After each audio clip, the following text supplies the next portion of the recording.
Hola a todos, ¿les gustaría conocer más sobre la lectura de Tao y Merriman? Pues miren este video.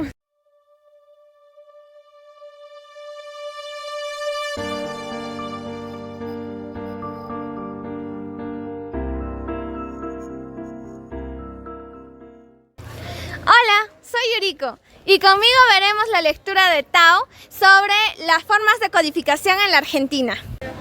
Los referentes del proceso de codificación fueron Francia con la Revolución Francesa y Alemania con el proceso jurídico decimonónico. Los hechos que dieron lugar al proceso de codificación fueron la reforma religiosa del siglo XVI, el racionalismo filosófico del siglo XVII y el periodo de las luces o el siglo de las luces del siglo XVIII.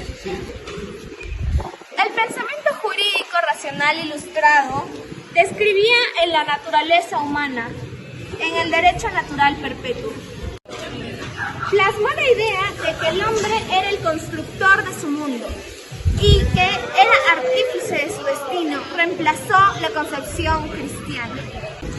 El concepto clave del derecho privado fue el código racionalista, que dio lugar a la ciencia de los códigos y recogió el derecho privado, y fueron ellos los que posiblemente encontraron el orden jurídico.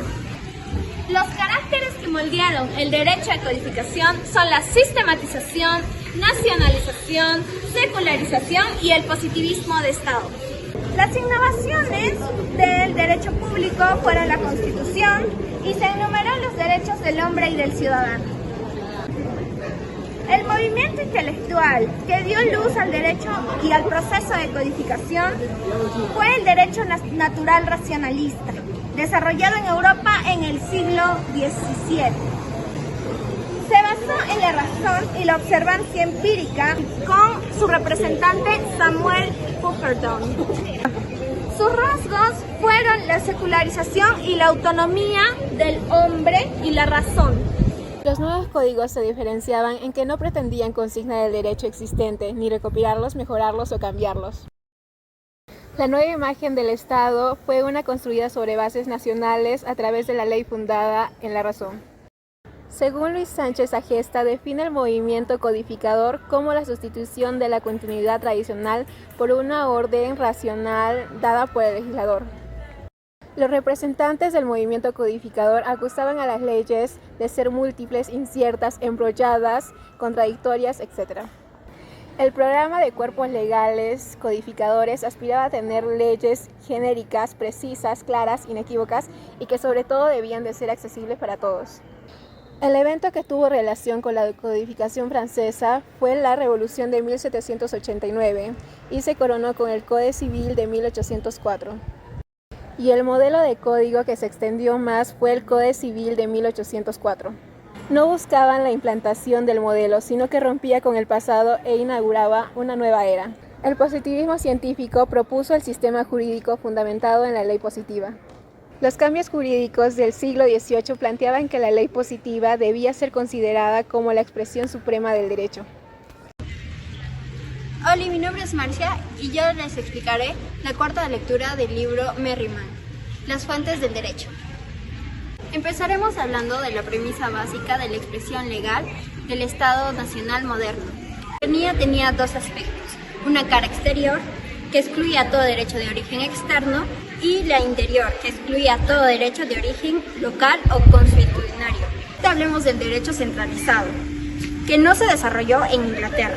Esto sucedió porque además de que se conservaran muchas de las formas de feudalismo, la influencia de la Iglesia, tanto en la forma como en el contenido de sus legislaciones, fue disminuyendo hasta casi desvanecerse. El poder legislativo es el único autorizado para hacer leyes, y solo las legislaturas tienen la capacidad de legislar. Sin embargo, esta legislativa tenía límites, la capacidad de los individuos a cuanto de obligarse a sí mismo mediante contratos. El legislativo no tenía ningún poder de legislar estos, ya que se consideraban privados. Ahora, el positivismo legal sostiene también que la única fuente validada de derecho es la legislación promulgada por el Estado, lo que refleja la consolidación de soberanía estatal absoluta. Por otro lado, tenemos la destrucción de la unidad jurídica, proporcionada por la aceptación universal del jus commune romano canónico en la Europa feudal. También excluye todo derecho oriundo extranjero y todo derecho de origen local. La soberanía es el principio fundamental que establece la autoridad de un Estado sobre su gente y territorio. Para regular relaciones internacionales, este es un concepto muy claro. Ahora pasamos a mencionar una inmemorable controversia entre los abogados de derecho natural y los positivistas jurídicos, donde finalmente se resolvió a favor de los positivistas jurídicos. Esto en cuanto a propósito operativo. Hola a todos, yo soy Lupe Vargas y el día de hoy vamos a hablar sobre el capítulo 5 titulado El Código y la Codificación, perteneciente al libro La tradición jurídica romano-canónica de Henry Merriman.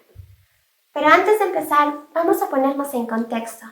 Actualmente existen varios sistemas jurídicos por los cuales se rigen y organizan los países, pero de los más notables y de los que hablaré el día de hoy son dos: el derecho civil y el derecho común anglosajón, también llamado Common Law. Bien, en este segmento abarcaremos cuáles son sus principales diferencias y qué aspectos tienen en común estos dos sistemas basados en el código y la codificación. Mucha gente cree que lo que diferencia a ambos sistemas es el famoso código. Se cree que los países civilistas tienen muchos códigos y que, por el contrario, los países pertenecientes al Common Law no los tienen. Y si los tuvieran, son muy pocos. Pero esto no es así.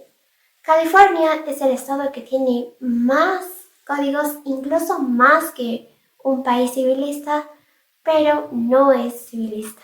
Entonces, ¿qué es lo que los diferencia? Pues también es el código. El código es un elemento diferenciador y a la vez no tan diferenciador. ¿A qué me refiero con esto?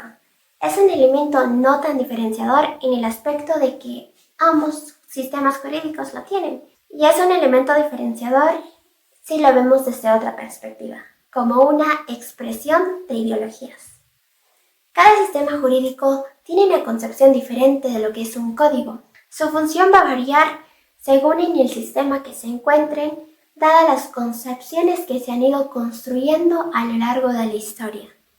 Veamos dos ejemplos. En Francia, la codificación reflejaba las ideas revolucionarias, que éstas eran caracterizadas por el estaticismo, el nacionalismo y el racionalismo, lo que significó derogar todo el derecho anterior, puesto que pretendían que el código sea enteramente francés, dado su nacionalismo. Entonces, el código representaría el objeto lógico de la preservación y glorificación. Sin embargo, a pesar de los esfuerzos por crear un sistema legal completamente nuevo, se incluyeron elementos del derecho anterior para mantener cierta continuidad con la cultura legal existente. Además, el objetivo era crear un sistema jurídico simple, claro y accesible para todos, con la intención de hacer innecesaria la intervención de abogados y a su vez que las labores del Poder Judicial se redujeran a simplemente aplicar la ley. Y se preguntarán, ¿por qué hicieron esto? Bueno, una de las razones principales fue el temor debido a la experiencia de los jueces pre-revolucionarios. En Alemania, en contraste con la codificación francesa, adoptó una orientación histórica, científica y profesional. Este cambio se atribuye en gran medida a Friedrich Karl von Savigny y su influencia en la escuela histórica. Los alemanes rechazaron la idea de una codificación basada en el derecho natural secular, argumentando que el derecho de un pueblo es un producto orgánico de su historia, y abogaron por un estudio exhaustivo del derecho existente como preludio necesario para la codificación. El código alemán no buscaba revolucionar el sistema legal, sino codificar los principios en base a un estudio histórico exhaustivo. A diferencia de los franceses, quienes enfatizaron la simplificación y eliminación de la necesidad de los abogados, los alemanes reconocieron la importancia de los profesionales de derecho en la interpretación y aplicación de la ley. Pese a las marcadas y notables diferencias entre ambos sistemas jurídicos, ambos reflejan una clara separación de los poderes del Estado y una función unificadora de sus países.